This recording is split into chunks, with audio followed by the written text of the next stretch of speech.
At the beginning of the story, we see Hannah with her husband. They are on their way to meet Hannah's father-in-law, as he had called all his children together. Both are very excited about the visit. On the way, Hannah's husband explains that it is his dad's 75th birthday, and that is why he has called everyone. He says it will feel great to meet everyone. Hannah expresses her concerns, saying that his dad did not personally invite her, yet he is bringing her along. She worries what if he feels bad about it. He reassures her, saying, "No, you are my wife. You are a part of this family, so it is important for you to be there." The couple arrives at the father's mansion, where Hannah's husband's three siblings are also present. The eldest brother, younger sister Cammie, and the middle sister are all gathered together. While everyone is happy to meet each other, they seem indifferent towards Hannah. They believe she married their brother for money. The family gathers in the garden, speculating about why their father called them all together. They assume it must be for his birthday celebration, but the father's guard informs them that their dad wishes to speak to them. Hannah's husband takes everyone inside and suggests they go to the room upstairs, as their father will meet them there. They all head to the upper room and meet their father. Their father reveals something shocking. He says, "I have installed a complete security system so no one can enter the house." The children are shocked upon hearing this. They ask, "Why is this happening?" Their dad replies, saying, "Someone is going to come tonight to kill me, and all of you five have to protect me so that I am not killed." Hearing this, all the children are shocked and wonder who could be coming. The dad tells them, "I cannot explain this to you right now." The children respond, saying, "Stop joking and tell us the truth." "Why are you saying this?" He says, "This is not a joke. You must take it seriously, because if I die tonight, it is decided. After my death, all my property will go to a charity and not to my children. But if I survive, I will distribute my property among all of you. You just need to do whatever it takes to keep me safe tonight." Hearing this, everyone is shocked and wonders why he is saying such things. But then he orders his guard, saying, "You can leave now." After the guard leaves, he locks all the windows and doors to ensure no one can enter or leave. They all go downstairs and discuss what might have happened to their dad to make him talk like this. They speculate that perhaps their dad is trying to test them. None of them believe that anyone would actually come to kill him, especially since the house is already locked. Then Hannah says maybe dad is telling the truth. If that is the case, we will have to protect him. However, they all dismiss her concerns and go to their rooms. Cammie went to the first room, where there were many bottles of alcohol. While she was drinking, she suddenly heard a sound from the room which scared her a lot. When she followed the sound, there was no one there. Then she saw a shadow of someone who started following her. When she tried to leave the room, she found the door locked.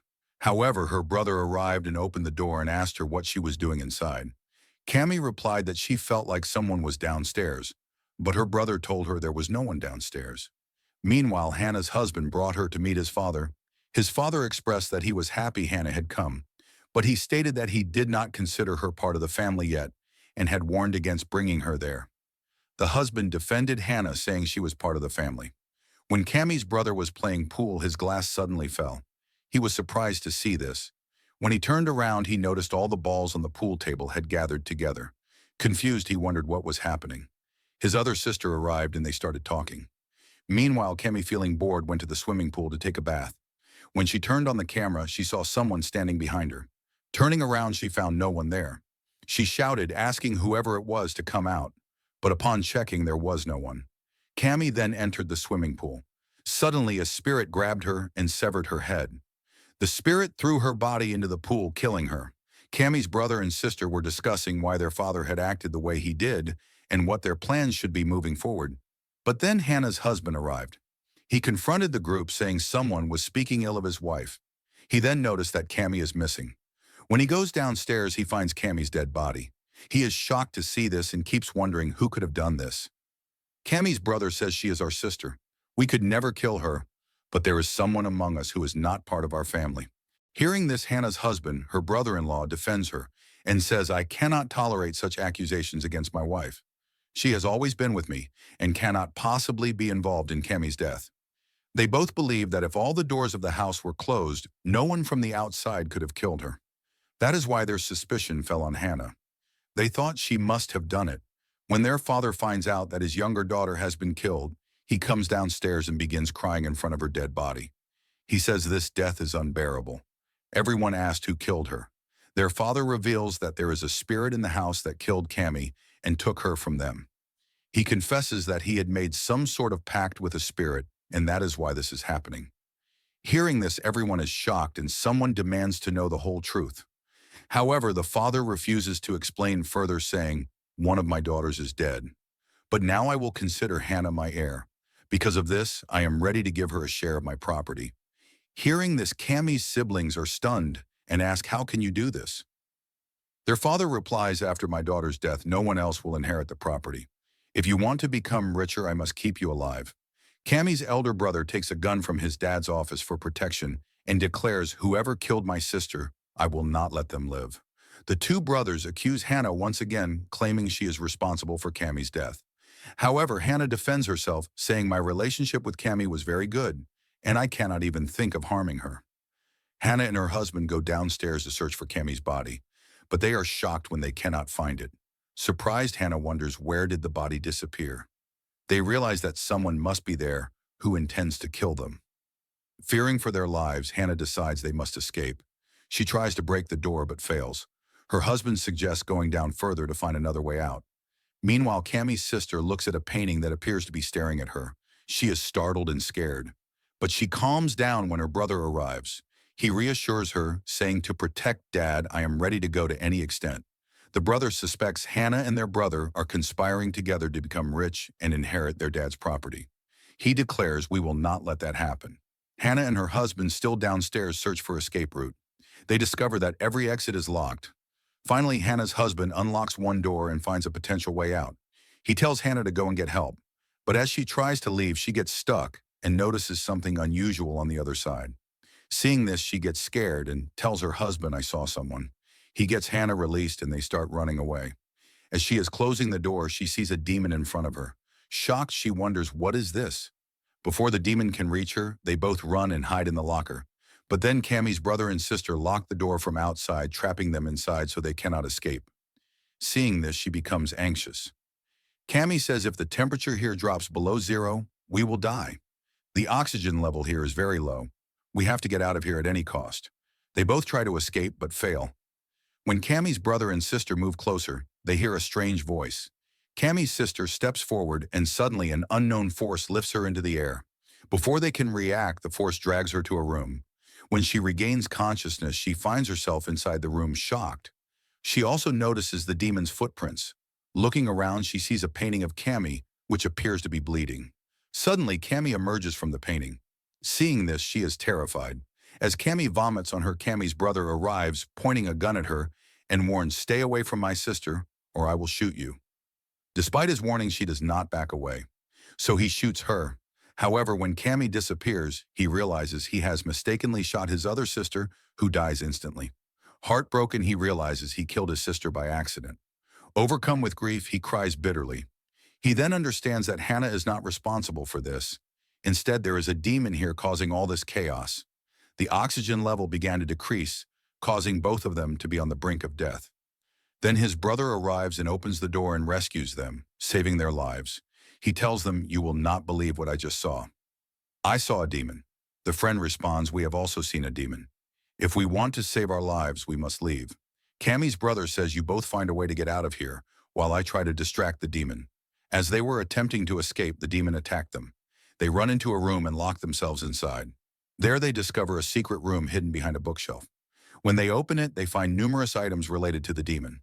Seeing this, she is shocked and thinks, "What did Dad do to bring this demon here?" They find a demonic symbol with blood inside it. Meanwhile, Cammie's brother searches for the demon. Suddenly, the demon appears in front of him, terrifying him and causing him to lose his balance and fall, breaking his bones. His gun falls far away from him. The demon then takes the form of his other sister and appears before him. It sucked his blood, destroying his body and killing him in a gruesome manner. Hearing his scream, the others rush to him only to find that he has disappeared. Realizing this, they understand that he is dead as well. They immediately begin searching for a way to escape. They go to their dad's room and demand answers. "What did you do that caused all your children to die?" He tells them that there is a demon in this house with whom he has made a deal for a special purpose.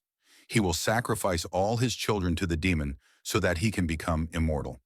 He explains that he does not want to die even though he is 75 years old. To achieve immortality, he has sacrificed his entire bloodline. This means he sold his children's souls to the demon, which is why the demon has been systematically taking their lives one by one. After saying this, he picks up a gun and shoots his son-in-law, Hannah's husband, killing him instantly. Seeing this, Hannah is horrified and completely devastated. When her father tries to kill Hannah, he tells her, "Even if you are not from my bloodline, you still have to die." He then shoots her, but the bullet only grazes her hand, causing a minor injury. Hannah quickly runs away to save her life and hides somewhere in the house. As her father searches for her, he reveals his secret, saying, "I was only pretending to accept you as part of my family. I could never truly consider you part of it. I even told my son that you were not worthy of him, but he did not listen and married you anyway, which made me very upset." While hiding, Hannah finds a gun and picks it up. She shoots her father. A piece of furniture falls on top of him, pinning him down. As he struggles, Hannah tells him, "Actually, your son and I had brought a birthday gift for you, but we never had the chance to show it to you. And now, as you are about to die, I want to show you that gift." She immediately shows him the gift, which contains an ultrasound picture. She tells him, "Actually, I am going to be a mother. The child is your son's. That is your grandson. So this is your bloodline. This means you are not the last member of your family. This child is. So you no longer have the right to live in your bloodline according to the principle. The child in my womb will be immortal because his father is about to die." Hearing this, he is shocked and worried. But the demon was also listening to all of this. The demon immediately approaches him, bites him, and eats him. The old man dies there. After that, Hannah comes out of the room and, looking at her husband's picture, starts crying emotionally. After a while, it is morning. The old man's security guard is waiting for him in the car. When the door opens, he sees that the old man has not come out, but instead his daughter-in-law steps out. Her last bloodline is in her womb. This means that Hannah is now the owner of all the property. After becoming the owner of all the property, she sits in the car and leaves. She is happy about this, but deeply saddened by the loss of her husband. With this, the story comes to an end. Let me know your thoughts about this dark and twisted tale. Thanks for watching. Subscribe to this channel for more horror stories like this.